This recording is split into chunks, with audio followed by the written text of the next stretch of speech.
آخرت کا کام آج کر دنیا کا کام کل پر چھوڑ دے۔ آخرت کا بہترین توشہ تقوی اور پرہیزگاری ہے۔ اللہ تعالیٰ نے تمہیں دنیا صرف اس لیے دی ہے تاکہ تم اس کے ذریعے سے آخرت طلب کرو۔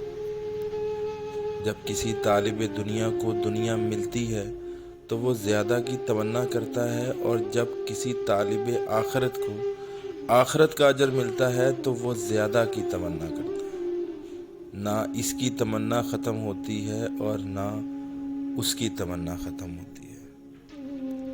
دنیا اور آخرت دونوں کے حصوں میں دشواریاں ہیں۔ فرق یہ ہے کہ آخرت کے حصول میں آپ کسی کو مددگار نہیں پائیں گے، مگر دنیا کے حصول میں جب بھی کسی چیز کی جانب ہاتھ بڑھاؤ گے تو دوسرے بدبخت کو اپنے سے پہلے موجود پاؤ گے۔ دنیا کو جسم کی خاطر اختیار کرو اور آخرت کو دل کے لیے۔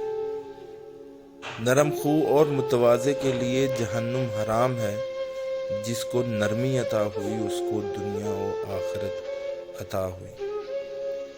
وہ لوگ بہتر نہیں جو آخرت کے لیے دنیا کو چھوڑ دیتے ہیں، بہتر تو وہ ہے جو دنیا اور آخرت دونوں کو حاصل کرتا ہے۔